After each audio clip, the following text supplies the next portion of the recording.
And finally, the last and weakest of the four, Harpuya!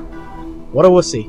He's actually the leader, which is quite shameful, because he's also the weakest. But what are you gonna do?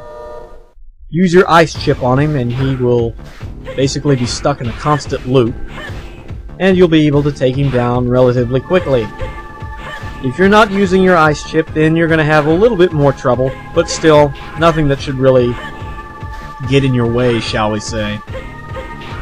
Just as long as you don't get at a rush, you should be able to jump right back behind him, and not take any damage like I did there. But that's alright.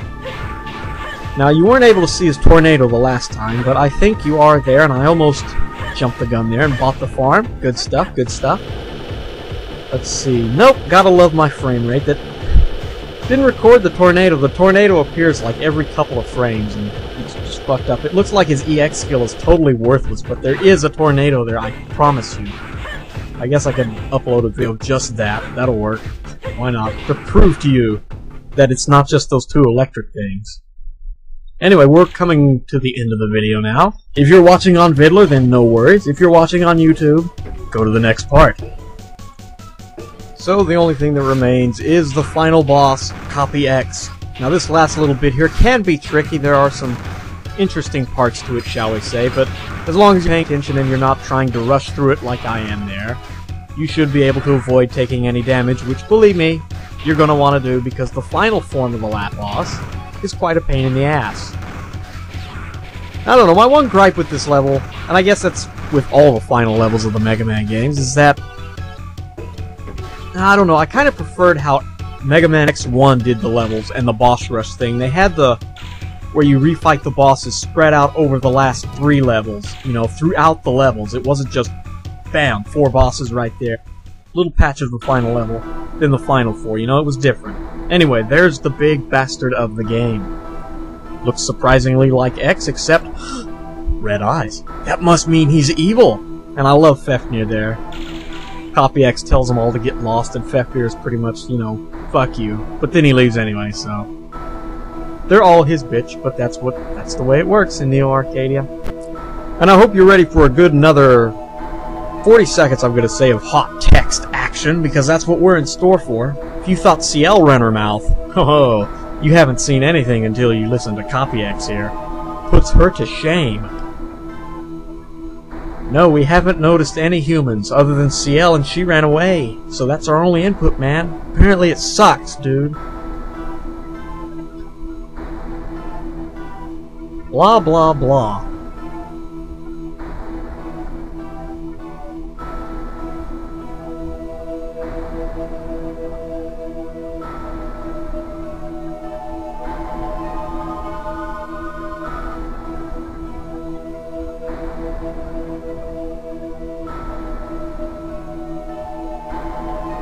Finally, we can actually continue the game. Hope you don't mind the pause and commentary there. I decided to go for a jog while he was still rambling on, and I made it back just in time. Go figure. Now, Copy X's first form here can be tricky until you learn how he moves.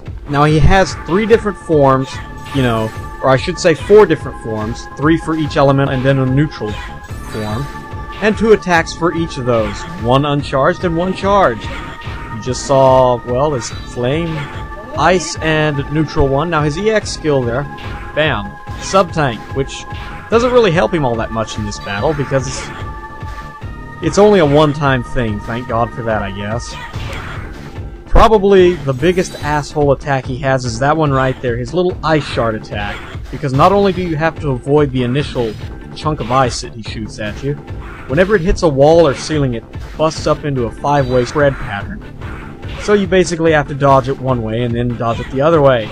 But like I say, once you learn the way he moves and basically the telltale signs of when he's going to attack, you can beat him no problem. He does not have an elemental weakness in that form, by the way. So say he's in his flame mode. Using the thunder chip will not deal any extra damage, so don't even try that. A lot of people disagree with that, but trust me, it doesn't. Now his final form does have an elemental weakness. It's ice, strangely enough, which doesn't make any sense. And his final form is called the Seraph Battle form, or Angelic X. for reasons you will see as soon as he gets done transforming. He grows 6 wings and gets a little halo. This attack, or I should say this form, is quite a bitch. Namely for those things right there. The little halos that he shoots out, if they get you, will hold you in place for a good second or two, which is just enough for him to totally screw you up with something else. Now he only has, aside from the halo drop there, 2 attacks. His flaming thing where he'll set the ground on fire, and that laser attack. Now his EX was what makes this battle fun. And there it is. Yeah. I can't really describe the pattern you need to use to beat that, or I should say to get around that. But hopefully he does it twice on me here, so hopefully just watching you can kind of see what you need to do. You need to trick the halos to where they allow you to get in the center of the spikes after they pass the center. Did that make sense? Probably not, but I tried anyway. Give me points for trying, people. Damn it, almost did a no-hit on him. Now the best way to do this, if you don't have a charge on hard mode, I should say, would be to use the triple rod, because it can reach straight up and you don't have to jump on those stupid pillar things. And it makes the battle a lot easier. Now, that was it actually. And he's been beat the fuck up, and now he's lying in pieces there, which is good stuff, I guess. And it turns out that the reason that he is evil, he is actually a perfect copy. The only reason that he's so evil, it turns out, is because he didn't go through the experiences that the original X went through. So basically he was born into power instead of having to get it, if that makes any sense. Ah, now for a real self-destruct. If Phantom had something like this, it probably would have went a different way, but his little firecracker didn't amount to anything. This is a bit bigger than a firecracker. More like an M80. A lot of them.